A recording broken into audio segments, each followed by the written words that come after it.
तो ये लेने से हमारी आंतें मजबूत हो जाती हैं और हम सुंदर फिर दिखने लगते हैं। जो हमारा रोग सब धीरे धीरे सब गायब हो जाता है। ये है रहस्य। कैसा मूत्र का जो गंध है, स्वाद है, वो आ रहा है। गंध तो यहाँ भी आ रही है जी।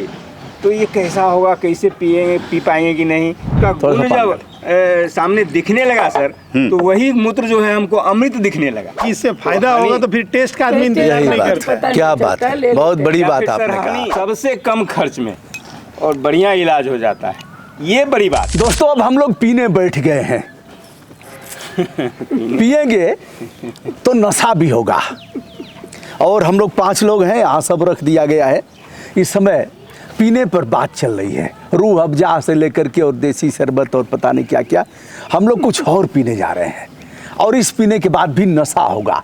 यह कैसा नशा होगा और सब लोग खुश होकर के। सर इसका तो अद्भुत नशा है सर। अच्छा, नशा। आप बड़े पियाक हैं, बरसों से पी रहे हैं। जी क्या? सर। ये डॉक्टर साहब हैं और पीते हैं, नेत्र चिकित्सक हैं, इसलिए कि और मैडम भी पीती हैं। मुझे भी आदत लग गई कई बरसों से पीने की। कई बार मैंने इस रहस्य को खोला भी, और भाई साहब भी पीते हैं और डॉक्टर साहब पिलाते हैं। 10-11 साल से पी रहे हैं सर।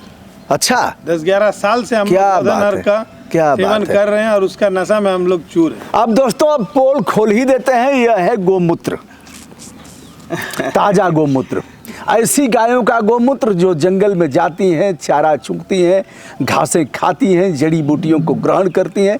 उसके बाद वह बछिया यानी गाय का न होकर के बछिया का लिया जाता है।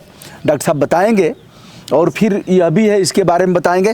फिलहाल सर हमें भी उत्सुकता हो रही है। और राजीव भाई दीक्षित के शिष्यों में से एक डॉक्टर मदन सिंह कुशवाहा, जिन्होंने झारखंड में इस संस्थान को मित्रों के सहयोग से खोला है और देश के कोने कोने से यहाँ लोग आते हैं। पंचगव्य से कैंसर से लेकर के तमाम बड़ी बड़ी बीमारियों का इलाज होता है, हार्ट से लेकर के बीपी, शुगर और अन्य बीमारियों का। इसके मूल में है पंचगव्य और गोमूत्र। सर इतनी जो तकरार होती है पंचगव्य को लेकर के, जब आते जब तक फिट हैं तो हम सही दिखते हैं, सुंदर दिखते हैं, सभी मेरे आर्गन का मेंटेनेंस होते रहता है। जब हमारी आंतें में समस्या खड़ी हो जाती है तो ये हमारे आर्गन का, अदर आर्गन का मेंटेनेंस बंद होता है, हम समस्या में आ जाते हैं, जिसको हम बीमारी बोलते हैं। तो ये पंचगव्य जो भारतीय नस्ल की गाय जो चरती है, जो औषधि के रूप में थोड़ा सा 2-2.5 साल से बड़ी होनी चाहिए। पहले था कि छोटी बच्चे के, तो छोटे बच्चों के सामान लेने के लिए छोटे बच्चे लर्नर, लेकिन हम अगर में रोगी हो जाते हैं तो पौध का लेने का है। सामान्य में स्थिति में कि उसको लेकर के वो सामान्य रहता है, अमोनिया कम रहती है अगर में छोटी बच्ची है गाय की, घास चरती है। तो ये लेने से हमारी आंतें मजबूत हो जाती हैं और हम सुंदर फिर दिखने लगते हैं। जो हमारा रोग सब धीरे धीरे सब गायब हो जाता है। ये है रहस्य सर। तो मैं आज आप लोगों को इसका जलपान कराता हूँ। जैसा दुबे जी ने बोला कि ये है ताजा, और वहाँ पे हमने उसको अर्क के रूप में भी बनाया है।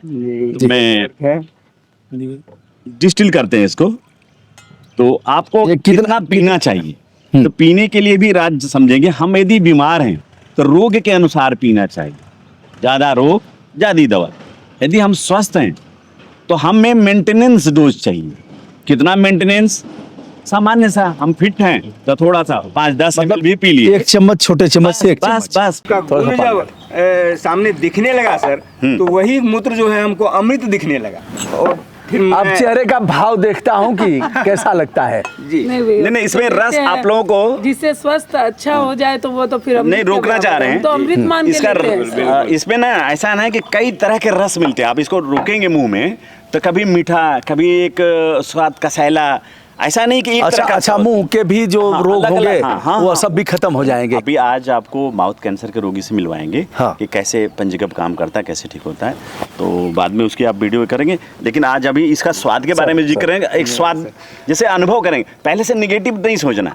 तो पी रहे हैं, एक गटक लेते हैं कि जी नहीं, आनंद ले करके सर। अच्छा, मुंह में कुछ देर तक लेते हैं। पहले थोड़ा लेता था कि जल्दी से अंदर चला जाए, इसका गंध खत्म हो जाए। चलिए, अभी यह शुभ अवसर। मैं तो पहले लेता था, लेता भी हूँ। जब मैं गया था पौड़ी गढ़वाल डॉक्टर कमल टावरी के साथ, और जो पूर्व IAS हैं हमारे यहाँ DM भी रहे, तो वहाँ बद्री गाय, छोटी छोटे पैर, छोटी छोटी सींग, खुट खुट खुट खुट खुट खुट खुट खुट ऐसे पहाड़ों पर जाती है। पहली बार मैंने लिया था और फिर उसका रहस्य जान लिया तो आनंद आने लगा। बहुत दिन से छूट गया है, फिर अर्क भी मंगवाया कुछ स्थानों से, लेकिन मैं यह नहीं जानता था कि मुंह में कुछ देर तक लेने से स्वाद इसको महसूस करें, कुछ देर मुंह में रख के जैसे महसूस करेंगे तो ये आपको फील होगा कि अलग अलग स्वाद आ रहे हैं। सर शुरू में अगर स्वाद इसका खराब लगता है तो उसके लिए गुरुजी बताए थे कि अदरक का जो है इसमें थोड़ा सा रस डाल देने से 2-4 बूंद अदरक रस डालने पूरी गंध खत्म हो जाती है। खत्म हो आपको जाती है। बना लेकिन इसका हमारा ब्रेक तो थ्रू दे रहे मुंह हैं। बन रहा है अब। हाँ, द ब्रेक थ्रू में जहाँ लेकिन अदरक का दिमाग रस में डालेंगे रहता है कि इससे फायदा होगा तो फिर टेस्ट का आदमी इंतजार यही नहीं बात करता। है, क्या बात है, बहुत बड़ी या बात फिर आपने सर हनी, थोड़ा कहा। सा दवाओं में हनी टेस्ट तो रहता नहीं जो दवाएं लोग खाते और हैं इसमें और किसमें? हमेशा जो चीज अच्छा रहेगा वो कड़वा रहता मधु है। मधु में शहद ले आइए, अगर शहद ले अच्छा, लीजिए सर तो अच्छा, इसमें शहद मिलाते हैं। अभी मधु इतना मिलाते अच्छा स्वाद हो जाता हैं है। और गुणवत्ता बढ़ जाती है इसकी। क्या बात है। शहद के साथ इसकी मित्रता है, जी। वाह, शहद के वाह। साथ और मित्रता तब है। स्वादिष्ट हो जाता है ये। अच्छा, अब जब यहाँ आई थी तो आपको कैंसर था हाँ और फिर तब से फिर राहत हुई, ठीक हुआ, निगेटिव हो गया, बिल्कुल नेगेटिव है। तो तब से आप नेगेटिव बता रहा है। हाँ पेट स्कैन नेगेटिव तो और अब डॉक्टर साहब पूछते होंगे ना आपको हाँ, कि तो मैं तो एकदम बताई हूँ वहाँ, मैं हैदराबाद में करवाई हूँ कि पंचगव्य ले रहे हैं। बताई मैं कि मैं पंचगव्य से जुड़ी हुई हूँ। पहले ऑपरेशन करा चुकी थी।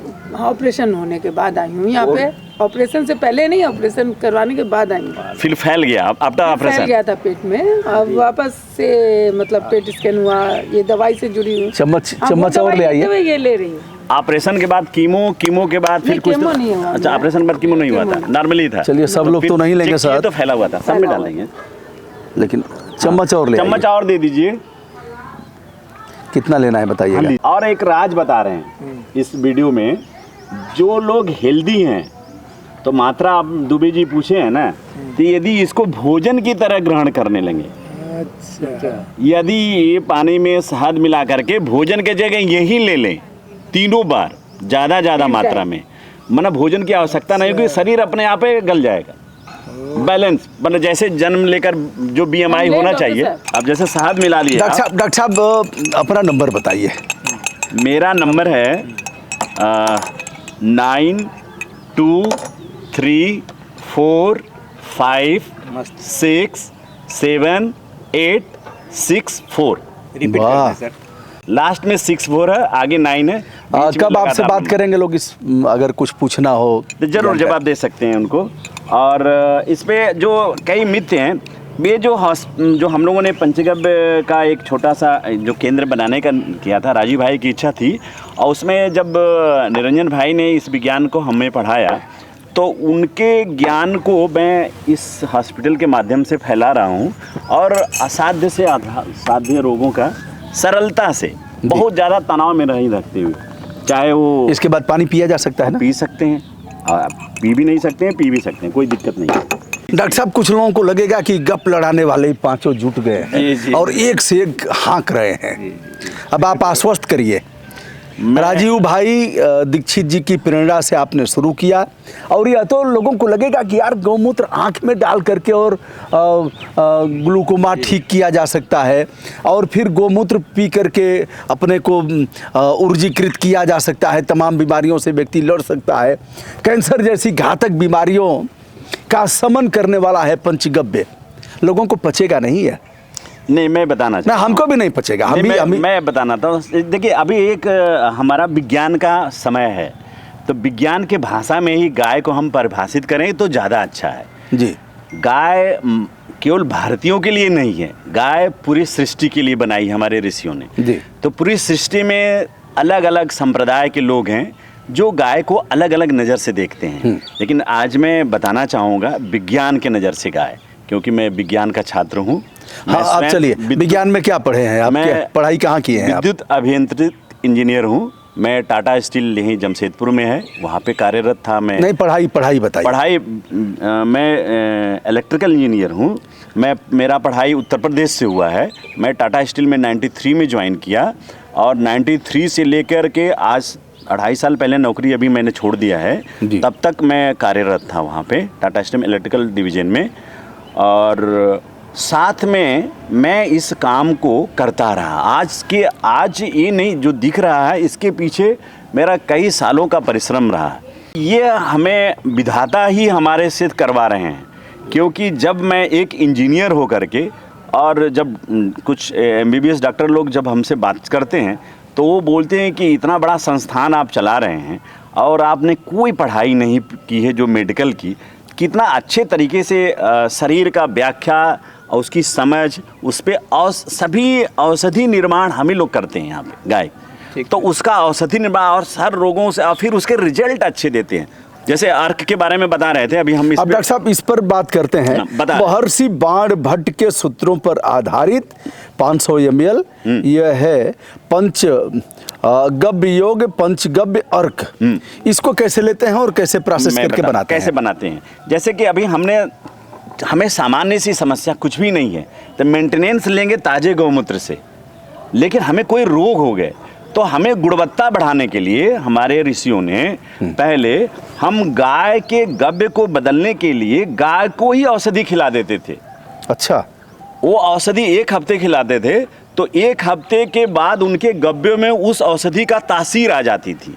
ठीक, तो तासीर आने से हम उस गव्यों को ग्रहण करते थे तो हमें लाभ मिलते थे। तो ये हमारे पारंपरिक प्राचीन काल में था। तो बाघभट्ट गौशाला चेन्नई की क्या रिसर्च की, निरंजन भाई ने क्या रिसर्च की कि अब हम में उतनी जड़ी बूटी कहाँ से लाएंगे, और हम गाय के साथ रहते नहीं हैं। अभी इस युग में हम गाय से दूर रहते हैं, शहरीकरण, तो वही गुणवत्ता उनके पास लगभग कैसे पहुंचाया जाए। तो उन्होंने एक शोध करके इस पे औषधि का निर्माण किया कि उन्हीं जड़ी बूटियों को एक रेशियो में, एक मात्रा में गौमूत्र के साथ उबाल दें, डिस्टिल्ड कर दें। जैसे यहाँ पे 2 मेथड से बनती है दवाएं इसकी, एक डिस्टिल मेथड बनती है, एक फर्मेंटेशन मेथड बनती है। फर्मेंटेशन मेथड में सरकार के प्रतिबंध है इसलिए वो नहीं बनती है, तो डिस्टिल मेथड में प्रतिबंध नहीं है तो इसलिए बनती है। तो क्योंकि वो फर्मेंटेशन में नशा करने का एक है कि नशा करेगी दवा, तो रोक लगा हुआ, जबकि ऐसा करता नहीं है, फिर भी सरकार की इच्छा है तो नहीं बनती है। तो इसमें जब ये बनती है अर्क मेथड में, तो उन्हीं औषधियों को एक रेशियो में मिलाते हैं, उस औषधि के सभी गुण जो हमें यूजफुल है इस अर्क में गौमूत्र में मिल जाते हैं। तो अब ये ताजे गौमूत्र से इसकी गुणवत्ता बढ़ गई। डॉक्टर साहब कितना लेना है, कब लेना है? अब इसको रोग के अनुसार लेना है। जैसे अभी सामान्य सा रोग है, सपोज करिए हमें कोई एलर्जी है, तो सुबह शाम ले रहे हैं, 3 4 6 महीना तक लगातार लेते हैं। कितना? 10 ml लेते हैं। और वहाँ भी एक राज है, यदि हम नॉर्मल BMI, मेरा नॉर्मल वेट है, नॉर्मल मतलब सामान्य सा, मैं 60 किलो का है तो 10 ml चलेगा, और हम अगर मैं 100 किलो का हैं तो हमें 15 ml करना होगा। हम जितना हमारा शरीर को उतना मेंटेनेंस होना चाहिए, जाना। क्या इससे वेट भी कम होता है क्या? हाँ, अरे सुपर। जैसे अभी शुरू में जिक्र कर रहे थे कि इस औषधि को हम लोग यदि हम ज़्यादा मात्रा में ग्रहण करने लगते हैं तो हमारे जितने भी भोजन का एलिमेंट है, फैट नहीं, हमारे जो ग्लैंड, जो कंट्रोलर लगे हुए हैं, वाटर कंट्रोलर, जैसे हम प्यास लगता है तो क्या करते हैं, हमें प्यास लगता है तो हमें लिक्विड एलिमेंट हमारे शरीर में कमी होती है, तो ब्रेन को मैसेज आता है कि हमारे शरीर में इलेक्ट्रोलाइट कुछ लिक्विड वाला घट रहा है, तो हमें प्यास लगती है, तो उस पानी के रूप में हम कुछ पीते हैं, तो वो पानी के रूप में वो एलिमेंट मिल जाते हैं, हमें प्यास बुझ जाती है। तो यहाँ पंचगव्य क्या करते हैं कि जो ही इसको लेते हैं तो वो हमारा एलिमेंट जो हमारे ब्रेन में लगा हुआ है और ग्लैंड, वो एक्टिवेट हो जाती है, जो कंट्रोलर, तो वो कंट्रोलर एक्टिवेट होने से हमारे शरीर में ये हमारा वेट कंट्रोलर का काम करने लगता है। इसमें वेट गिरने से लाभ क्या होगा? हमें कभी भी कोई बैलून को आप लोगों ने देखा है, बड़ा सा बैलून है, जब हवा निकल जाता है तो कैसा लगता है? जी बिल्कुल। कैसा लगता है? खत्म हो गया, वो चिचका हुआ दिखेगा, वो सिकुड़ा सिकुड़ा दिख रहा है। तो अगर मैं हमारा वेट, हम मोटे हैं और मेरा वजन गिरता है तो हमें उसी तरह बैलून की तरह सिकुड़ा सिकुड़ा शरीर दिखे। लेकिन पंचगव्य औषधि से यदि हमने अपने वजन को गिराते हैं तो वही शेप, वो स्किन को भी मेंटेनेंस करते हुए वही शेप लाएगा। यानी ये ब्यूटी है। हम अन्य दवाओं को भी दिखाएंगे दोस्तों, लेकिन कोरोना काल में जब मौतें हो रही थी, परिवार के लोगों ने भी साथ छोड़ दिया था, और जिसको कोरोना हुआ अब लग रहा था कि अब अंतिम सांस हम गिन रहे हैं, ऐसे में यहाँ लाइन लगी थी दवाओं का बनना, और लोगों को लोग ले जाना चाहते थे, लेकिन दवाएं उनको दी जाती थी क्योंकि उतनी ही दवाएं बन पाती थी जितनी ज़रूरत है। ऐसे में तमाम मिनिस्टर से लेकर के अधिकारी यहाँ आए और सबने लाभ पाया। बस भाप लेने से, और वो भाप था गोमूत्र का। अब उस पर भी हम चलते हैं, हम भी भाप लेते हैं और महसूस करते हैं कि खांसी जुकाम और इस तरह के जो बीमारियां हैं, फेफड़े संक्रमित होते हैं, उसको कैसे मिनटों में ठीक करता है। थोड़ा 1 मिनट बताना चाहेंगे। जब इसका प्रचार होने लगा तो मेरी बेटी एक रिसर्च करती है मेडिकल में, तो उसने BHU में एक डॉक्टरों को बताया कि एक दिन में वो लोग ठीक कर ले रहे हैं, बुखार एक दिन में यहाँ ठीक होता है। तो वो BHU से 4 डॉक्टर इसको समझने के लिए आए, क्योंकि पहले वीडियो देखे फिर रिपोर्ट देखे थे। सवेरे आ रहा है, शाम को तक चला जा रहा है, 95 ऑक्सीजन, 50 आ रहा है, 65 आ रहा है ऑक्सीजन लेकर के SpO2, और शाम को 95 93 हो जाता है, चला जाता है। तो उन लोगों को रहा नहीं गया, तो वो लोग यहाँ पे आए, उनको रिसीव किए हमारे भाई आस्तिक महतो जी, आप रुपेश जी। फिर उन लोगों को सवेरे आकर के उन लोगों ने देखा यहाँ गाय थी। उस समय ये निर्माण जो आप देख रहे हैं, जो आस्तिक भाई साहब ने इसको प्लान किया कि एक अस्पताल जैसा रूप दीजिए, है ना, एक प्रॉपर लगे लोगों को किस।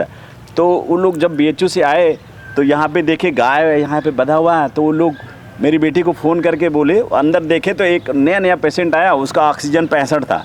तो तुरंत उसको बोले कि बहुत सीरियस है, आप अपने पापा जी से बोलिए कि इस पेशेंट को जल्दी से जल्द यहाँ से हॉस्पिटल में भेजें, शाम तक ये नहीं सर्वाइव हो सकता, बहुत वेरी सीरियस, और उसको शुगर भी भयंकर है और फेफड़े में दिक्कत हो रही है और सांस में, और 65 है।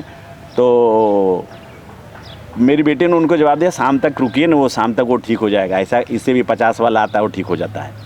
हैं तो वो डॉक्टर साहब आश्चर्यचकित हुए और उनको दिमाग खराब हुआ। फिर आस्तिक भाई साहब आए, उनको समझाते रहे, और शाम को देख रहे हैं कि उसका ऑक्सीजन 90 हो गया है और वो बैठ करके उन्होंने खाना पीना खा रहा है। और उससे डॉक्टर साहब उससे सवाल कर रहे हैं कि आपको कैसा लग रहा है? बोले कैसा लग रहा है? अब बेटा को फ़ोन किया, आ रहा है, घर चले जाएंगे, अच्छा लग रहा है, ठीक हो गया। तब सोचिए कि ये रहस्य गाय का, वो ये हमारी गौ माता का ये अमृत जो है इतने कारगर हैं। अब ऑक्सीजन लेवल बढ़ता कैसे था और कैसे आप अब मैं बता गोमूत्र से उसको प्रैक्टिकल बताइए। प्रैक्टिकल भी दिखाते हैं, पहले उसकी हम व्याख्या कर देते हैं कैसे होता कैसे था, उस जानकारी ऐसे अभी भी, क्योंकि कभी भी पेंडेमिक हो सकता है, तो उसके सभी लोग तो जानकारी तो रखें। क्या होता था कि आप सबका ध्यान में आकृष्ट करना चाहता हूँ, उस समय कोरोना आया था, वायरस, उस समय सृष्टि का ऑक्सीजन कम नहीं हुआ था जी, वो तो था ही अपनी जगह, वो तो अपनी जगह मेंटेन था। लेकिन हम मनुष्यों का ब्रेन ऑक्सीजन के तरफ गया और पूरी सरकार से लेकर हम लोग ऑक्सीजन सिलेंडर ढो रहे थे। आपको यकीन नहीं होगा, ऑक्सीजन सिलेंडर लेकर आता था पेशेंट हॉस्पिटल से, मैं गेट पे ये सिलेंडर रखता था, 5 मिनट में ट्रीटमेंट होता था। करते क्या थे कि उसके फेफड़े को जो नॉर्मल प्रेशर में, नॉर्मल कंडीशन में, इतने नाइट्रोजन के साथ जो ऑक्सीजन मिक्स है वातावरण की वायु के साथ, उसको नहीं ले सकता था क्योंकि वो इन्फेक्टेड था। तो जो ही उसके फेफड़े को क्लीन करते थे, हम लोग कंडीशन में लाते थे, तुरंत बाहर का ऑक्सीजन, उसको ऑक्सीजन सिलेंडर की जरूरत ही नहीं पड़ती। तो सभी गाय से सभी जानते रहेंगे। और फिर कैसे बढ़ाने का टेक्निक बताने के सभी लोग जानते हैं। गोबर का राज बताना, गोबर में सबसे ज़्यादा ऑक्सीजन होता है जी। उदाहरण के लिए बचपन में हम लोग खेलते थे, कोई खिलौना से खेल रहे हैं, कुछ भी खेल रहे, तो कोई खेलते खेलते कोई जीव को पकड़ लेते थे, गिलहरी है, चिड़िया है, कुछ भी जीव जंतु, तो देख तो बेहोश, थोड़ा दब जाता था चिड़िया, तो मर जाती थी, बेहोश हो गई, तो हम लोग उसको गोबर के पास ले जाके रख देते थे। क्यों रखते थे गोबर के पास? क्योंकि गोबर में नॉर्मल कंडीशन में जो ऑक्सीजन 21 अराउंड रहती है, जो वहाँ पे 23 रहती है, याद आ गया। लेकिन गोबर को जब ही हम राख बनाते हैं तो ऑक्सीजन और बढ़ जाती है। और उसी राख को पानी को पिला करके आप नॉर्मल कंडीशन में, जैसे किसी का ऑक्सीजन की कमी लग रही है, कोई रेस्पिरेटरी सिस्टम को दिक्कत हो रही है, ऑक्सीजन बढ़ाना चाहते हैं, तो गोबर के, उस समय ना टीवी में आज तक और कौन में मजाक चल रहे थे गोबर के, तो आप आस्तिक भाई साहब, हम लोग शाम को बैठ के ना मस्ती मारते थे कि वो लोग लड़ाई कर रहा, हम लोग दवाई कर रहे हैं। वहाँ पे लड़ाई चल रही है। डॉक्टर साहब ने जो बताया मुझे भी स्मरण हुआ, चिड़िया, चूहा, ऐसे तमाम बेहोश हो जाते थे, मूर्छित हो जाते थे, तो गोबर के पास हम लोग भी ले जाते थे और कुछ देर में उसका ऐसे हलचल होती थी, उड़ जाते थे, ऑक्सीजन उनको मिल। एक चीज़ और है डॉक्टर साहब, जैसे हमारा अंगूठा बहुत फूटता था, बहुत दौड़ता था, थोड़ा सा चंट था मैं, बचपन में चोट लग जाती थी अंगूठे में। तो दादी माँ क्या करती थी, उसी राख को भिगोती थी, गाय के गोबर के उपले से जो राख बनती थी, और कपड़े फाड़ करके साड़ी का टुकड़ा, उस समय पट्टी तो थी नहीं, बांध देती थी और घाव सूख जाता था। इसका मतलब उसमें ऑक्सीजन बहुत होता था। अगर मैं सड़न पैदा करने के लिए ऑक्सीजन की कमी, अगर मैं हम गोबर बांध के रखेंगे तो सड़न पैदा ही नहीं होगी वहाँ। सड़न पैदा नहीं हो तो घाव रिपेयर नहीं होगा। लेकिन उसी गाय का गोबर होना चाहिए जो चारा चुगती है। भारतीय नस्ल की चारा और चुगे गाय तो देसी बहुत गाय। अच्छा हाँ, देसी भारतीय नस्ल की गाय चाहिए। आइए वो दोस्तों, जर्सी गाय से नहीं होगी। चलते हैं और देखते हैं भीतर का क्या है नज़ारा, और कैसे डॉक्टर साहब किन इंस्ट्रूमेंट का प्रयोग करते हैं। प्रयोगशाला देखते हैं, मेडिकल देखते हैं और अन्य बहुत कुछ।